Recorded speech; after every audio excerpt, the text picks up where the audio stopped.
Hello student, welcome to technical Gurukul. मैं राकेश आप सभी का टेक्निकल गुरुकुल यूट्यूब प्लेटफॉर्म पे स्वागत करता हूं। स्टूडेंट्स, लास्ट लेक्चर में हम लोगों ने देखा हुआ था चैन सर्विंग हमने स्टार्ट किया था, जिसमें हमने लीनियर मेजरमेंट की बात की हुई थी, जिसमें हमने इंस्ट्रूमेंट की बात किया था कि अगर हमें लीनियर मेजरमेंट करना है तो हमें कौन कौन से चैन या टेप होते हैं और उसका हम यूज़ कैसे करते हैं।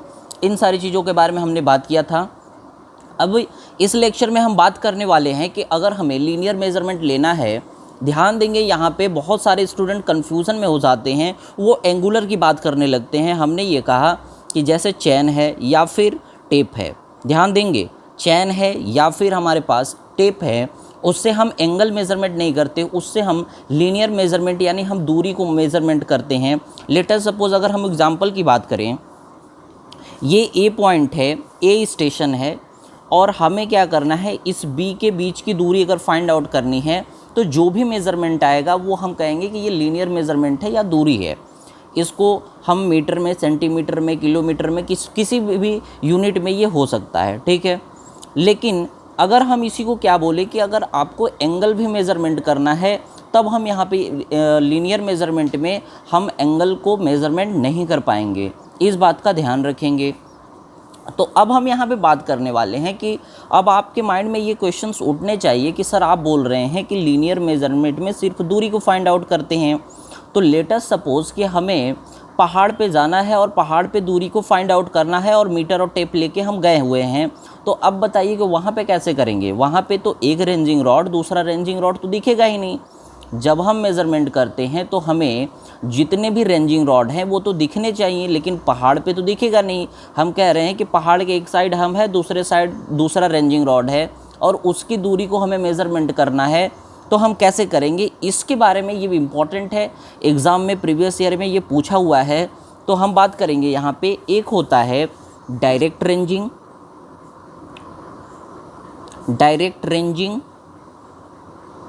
और दूसरा इनडायरेक्ट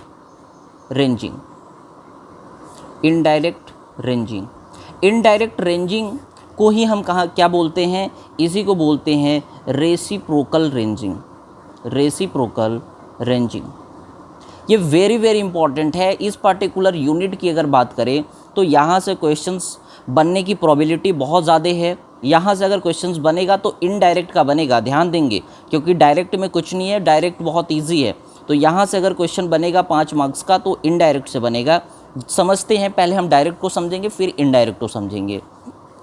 लेट अस सपोज कि हमारे पास ए और बी स्टेशन है, सर्वे स्टेशन है। अब हमें ए और बी की बीच की दूरी को फाइंड आउट करना है, लेकिन कंडीशन ये है डायरेक्ट में कि हमें जितने भी हमारे सर्वे स्टेशन है वो क्या है, विजिबल हैं, हम देख पा रहे हैं। तो जब हम कोई भी चीज़ दिख रही है तो वहाँ पे हम क्या करेंगे, चैन से या टैप से डायरेक्ट क्या करेंगे, दूरी को मेज़रमेंट कर लेंगे। और इसके बीच में हो सकता है कि बहुत सारे मल्टीपल हमारे क्या हो, रेंजिंग रॉड इस्टेब्लिश हो। जैसे ए पे हमने एक रेंजिंग रॉड को रखा, बी पे हमने एक रेंजिंग रॉड को रखा, फिर एक सी पॉइंट है यहाँ पे रेंजिंग रॉड को रखा। लेकिन आप देख रहे हैं कि सारी की सारी रेंजिंग रॉड एक दूसरे की क्या हैं, एक ही लाइन पे मीट कर रही हैं, मिल रही हैं, ठीक है। अब लेकिन ये कंडीशन इनडायरेक्ट में नहीं है। इनडायरेक्ट में अब हमने कहा कि ये लैंड है, लेकिन ये क्या है, पहाड़ है कुछ इस टाइप का। अब हमने कहा कि एक रेंजिंग रॉड यहाँ रखा, एक रेंजिंग रॉड यहाँ रखा और एक रेंजिंग रॉड यहाँ पे और एक रेंजिंग रॉड यहाँ पे रखा। तो क्या ये इस जो हमारा ए स्टेशन है इसे नेमिंग करते हैं, ये ए हो गया, ये बी हो गया, ये सी और ये डी। क्या ए रेंजिंग रॉड से सी और डी दिखाई देगा? नहीं दिखाई देगा। तब यहाँ पे हम इनडायरेक्ट रेंजिंग करेंगे या रेसिप्रोकल रेंजिंग करेंगे। हम यहाँ पे मेथड होता है जिसको हम यहाँ पे अप्लाई करेंगे। कैसे अप्लाई करेंगे देखते हैं। अप्लाई करने के लिए हमें करना पड़ेगा क्या कि सबसे पहले हम यहाँ पे ए पॉइंट से यानी इससे हम एक टेंजेंशियल क्या करते हैं, खींचते हैं, टेंजेंशियल। फिर हम क्या करते हैं कि इस जो हमारा बी है यहाँ से भी एक टेंजेंशियल को खींचते हैं। ध्यान देंगे, हमने क्या कहा कि ए पॉइंट से एक टेंजेंशियल बिल्कुल इसके पैरेलल खींचेंगे। फिर हम क्या करते हैं कि इस बी पॉइंट से भी एक इसकी रेसिप्रोकल या बैक साइड हम कह सकते हैं, एक हम क्या लेते हैं, रीडिंग लेते हैं। देन हम क्या करते हैं कि फिर यहाँ से एक टेंजेंशियल खींचते हैं। फिर यहाँ पे भी टेंजेंशियल खींचते हैं और इस पे हर दोनों स्टेशन पे हम क्या करते हैं, इस बी से एक यहाँ पे रीडिंग लेंगे बैक साइड, एक रीडिंग यहाँ पे लेंगे, उसके बाद जहाँ पे ये मीट करेगी वहाँ तक की दूरी को हम यहाँ पे काउंट कर लेंगे। तो इसमें क्या होगा कि हमें जो भी दूरी होगी वो क्या होगी, पार्ट बाई पार्ट हमें देखने को मिलेगी। यानी यहाँ पे डायरेक्ट हम दूरी को फाइंड आउट नहीं कर पाएंगे। यानी जैसे सी से डी की दूरी हमें पता होगी, जो भी होगी लेट अस सपोज 5 मीटर। फिर हमने क्या कहा कि बी से सी की कुछ दूरी होगी, लेट अस सपोज 7 मीटर। फिर ए से बी की दूरी कुछ आएगी हमारी, लेट अस सपोज 5 मीटर। तो सारे को ऐड करेंगे तब हमें क्या होगा, इनडायरेक्ट रेंजिंग में हमें दूरी पता चलेगी। ठीक है, और डायरेक्ट में हमने देखा कि डायरेक्ट में तो ये डायरेक्ट मिल जाती है।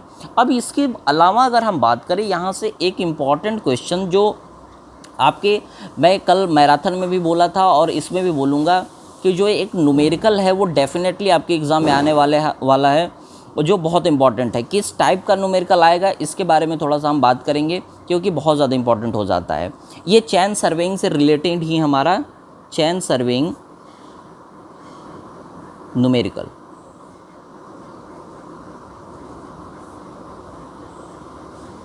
न्यूमेरिकल, अब हमने ये कहा कि हम जो भी न्यूमेरिकल को सॉल्व करने वाले हैं चैन सर्विंग से रिलेटेड, इसमें क्या होता है कि जैसे कोई टेप है या चैन है, लेट अस सपोज कि हमने क्या कहा कि कोई मेटेलिक हमने टेप लिया हुआ है। ठीक है, अब हमने उसमें गर्मी में हमने क्या किया, उसको खींचा, तो उसमें हमें ये देखने को मिलेगा कि एक्सपेंशन होगा। यानी उसमें जो भी हमारी जैसे 30 मीटर है, ध्यान देंगे कि चैन है, चैन लेंथ अगर हम बात करें तो ये 20 मीटर है या 30 मीटर है। अब आप जानते हैं कि चैन या अगर बात करें चैन की या टेप की, इसका क्या होता है कि नेचर होता है कि जब हम इसको अगर गर्मी के टाइम में खींचेंगे तो ये खिंच जाता है। तो जब खींचेगा तो थोड़ा सा क्या होगा, इसकी जो लेंथ होती है वो बढ़ जाएगी। तो क्या एरर नहीं आएगा? डेफिनेटली आएगा। यानी हमने ये कहा कि इससे वेदर टू वेदर क्या होगा, सीज़न टू सीज़न हमें वेरिएशन देखने को मिलेगा, जिससे यहाँ पे एरर आने वाले हैं हमारे सर्वेक्षण क्षेत्र में। तो उस एरर को कैसे पता करेंगे कि अगर हमने सर्वे फील्ड में हमने सर्वे को किया तो उस पार्टिकुलर चैन से कितना एरर आ रहा है, यही हमें यहाँ पे फाइंड आउट करना है इस पार्टिकुलर न्यूमेरिकल में।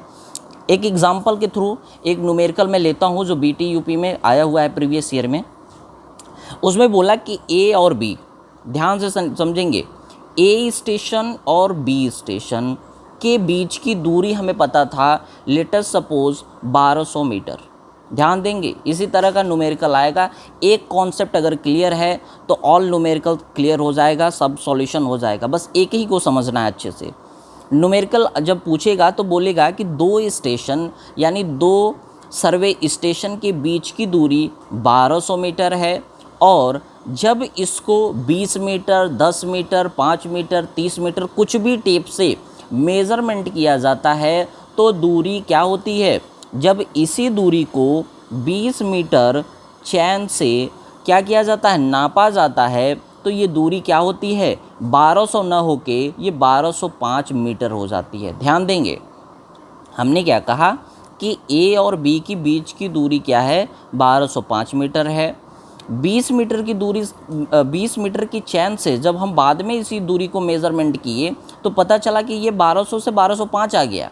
तो 5 यहाँ पे हम देख रहे हैं 5 मीटर क्या हो गया, बढ़ गया। तो ये बढ़ने का रीज़न क्या है, ये तो सिंपल है, हो सकता है थर्मल एक्सपेंशन हो, या हो सकता है पर्सनल एरर हो, क्यूमुलेटिव एरर हो, कंपनसेटिंग एरर हो। डिफरेंट टाइप के एरर हमें पता है कि ये हो सकते हैं। हो सकता है इंस्ट्रूमेंट में ही प्रॉब्लम हो। तो अब इसको एलिमिनेट कैसे करेंगे या पता कैसे करेंगे कि यहाँ पे इतना एरर आया हुआ है? एरर जानना बहुत इंपॉर्टेंट है। तो यहाँ पे न्यूमेरिकल में सिर्फ और सिर्फ एक फॉर्मूला जो रामबाण का काम करेगा, आपको शुद्ध टेप या जरीब इनटू शुद्ध दूरी बराबर अशुद्ध जरीब इनटू शुद्ध अशुद्ध दूरी। ध्यान देंगे, हमने क्या कहा, हमने ये कहा कि ट्रू, अगर इंग्लिश में बात करें तो true chain into true distance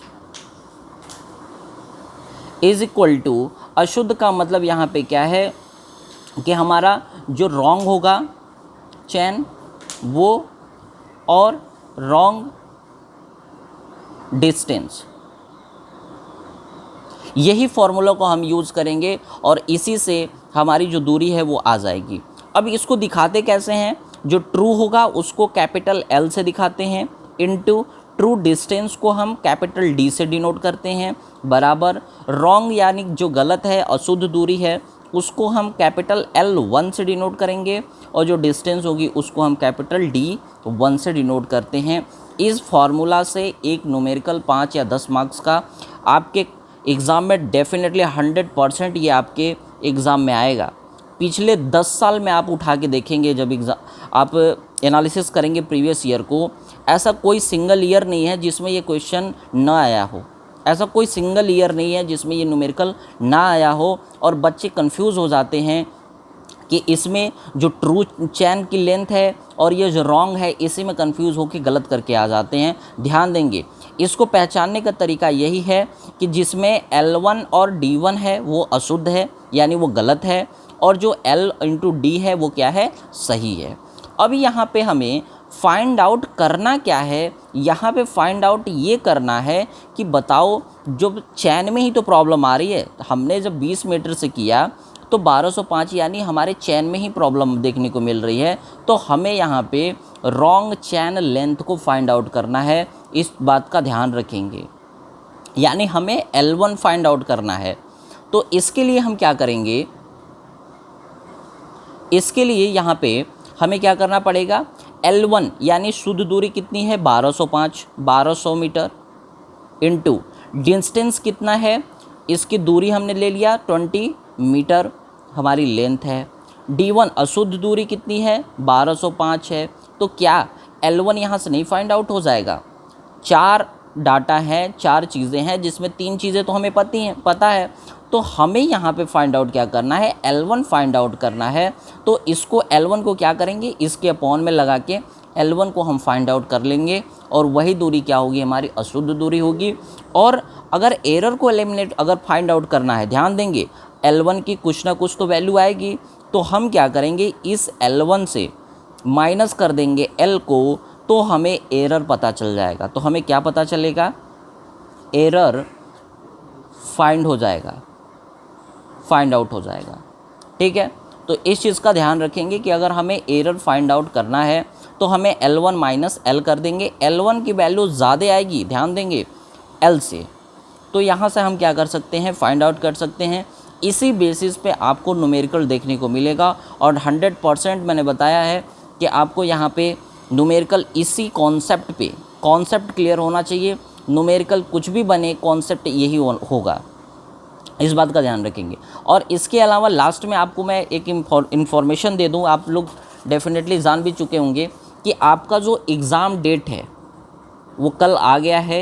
exam date, आपका एग्ज़ाम जो होने वाला है वो 28 जून से होने वाला है। ठीक है, 28 जून से। तो आप लोग प्रिपेयर करें अपने सब्जेक्ट को, 1 बाय 1 जितने भी सब्जेक्ट हैं उसको रिवाइज़ करें। जो भी न्यूमेरिकल वाले सब्जेक्ट हैं उसमें ज़्यादा से ज़्यादा न्यूमेरिकल की प्रैक्टिस करें और आराम से अपना रूम पे रह के पढ़ाई करें। धन्यवाद।